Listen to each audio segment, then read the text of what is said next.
செய்த சாதனைக்கு வழங்குவது விருது. ஒரு வாழ்க்கையே சாதனையாக மாற்றியவருக்கான மரியாதையே லைஃப் டைம் அச்சீவ்மெண்ட் அவார்டு. இவ்விருதை பெறுபவர் பற்றிய சிறப்பு காணொளியை தற்போது காணலாம்.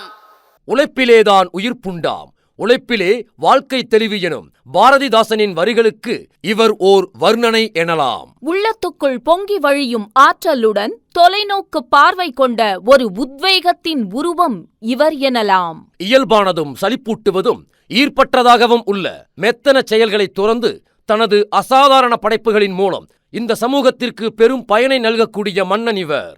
ஆழமாக தேடுங்கள், உங்களை அச்சுறுத்தும் துயரங்களை எதிர்கொள்ளுங்கள், அதன் வழியே உங்கள் திறமையை வெளிக்கொண்டு வாருங்கள் என தனது செயலினால் பறைசாற்றும் உதாரணம் இவர். தோல்வியை தகர்த்தெறியுங்கள், வெற்றிக்காக முன்னேறுங்கள், வெற்றி என்பது நமது வலிமையின் பிரதிபலிப்பே என தோள்தட்டும் வல்லான் இவர். வெற்றி அவசரப்படுபவரை தவிர்க்கும், அடம் பிடிப்பவரை தேடும் என உணர்ந்து தனது தொடர் முயற்சியால் வெற்றி பெற்ற இந்த வேந்தன் துவக்கத்தில் நாச்சிமுத்து பாலிடெக்னிக் கல்லூரியில் டிப்ளமோ படிப்பை முடித்தார். ஜிடி நாயுடு நிறுவனத்தில் 4 வருடம் இயந்திர பிரிவில் பணியாற்றினார். தொழில் மேல் கொண்ட தீராத ஆர்வத்தினால் 18 பணியாளர்களுடன் தொடங்கிய நிறுவனம் இன்று 1000 கோடி டர்ன் ஓவர் செய்யும் ஒரு சாம்ராஜ்யமாகவும் திருப்பூரின் அடையாளமாகவும் உருவெடுத்துள்ளது மெஜஸ்டிக் எக்ஸ்போர்ட் நிறுவனம்.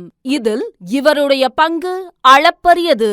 இன்று தொழில் முனைவோர்களின் நம்பிக்கை நட்சத்திரமாக திகழும் இவர் பெற்ற விருதுகள் ஏராளம். இவரது தலைமை பண்பையும் அர்ப்பணிப்பையும் பாராட்டி இந்திய தொழில்நுட்ப சங்கம் இவருக்கு சிறப்பு விருது கொடுத்து பாராட்டியது. திருப்பூர் அரிமா சங்கம் இவருக்கு வாழ்நாள் சாதனையாளர் விருது கொடுத்து பெருமைப்படுத்தியது. இவரது தொழில் வளர்ச்சியை பாராட்டி திருப்பூர் வடக்கு ரோட்டரி சங்கம் விருதளித்து சிறப்பித்தது. இத்தனைக்கும் மணிமகுடமாக உலக தமிழ் பல்கலைக்கழகம் இவருக்கு டாக்டர் பட்டம் வழங்கியது.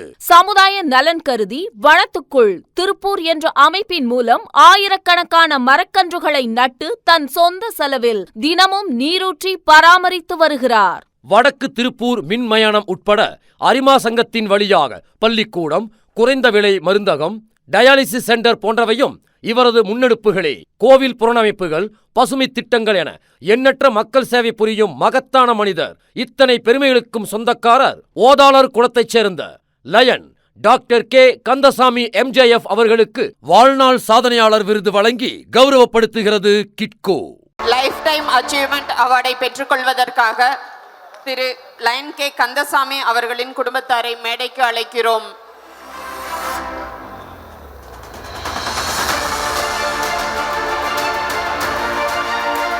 இந்த அவார்டை வழங்குவதற்காக நமது சிறப்பு விருந்தினரையும் அழைக்கிறோம்.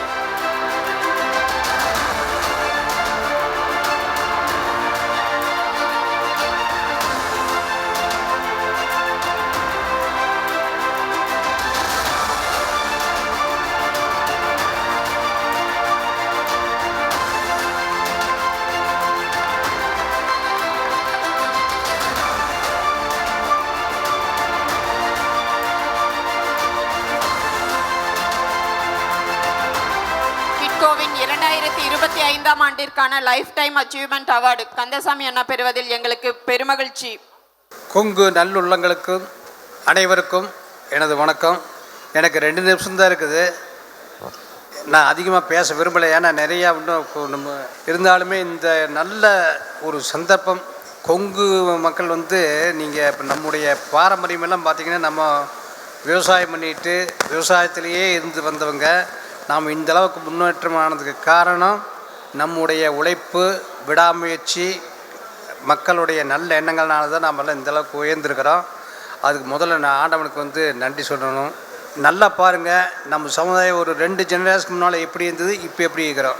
இந்தளவுக்கு அது உயர்ந்ததுன்னா நம்ம இதை மென்மேலும் உயர்த்தி நம்முடைய பாரம்பரியத்தை அழிக்காமல் நம்முடைய குழந்தைகளை நம்முடைய இப்போ இதே மாதிரி கலாச்சாரங்கள் எல்லாம் சொல்லி கொடுத்து இன்னும் அவங்களுக்கு நல்ல அவங்களுக்கு வேணுங்கிற உதவி செஞ்சு நல்ல கல்வி கொடுத்து தொழில் வளம், எதிர்காலத்தினுடைய நல்ல உடல் அமைப்பை ஏற்படுத்தி கொடுத்து அவங்களுக்கு நல்ல கல்வியையும் கொடுத்து அவங்களுக்கு வேணுங்கிற, அதாவது எதிர்காலத்துக்கு இப்போ இருக்கிற சூழ்நிலை ரொம்ப மோசமான சூழ்நிலை போயிட்டுருக்குது.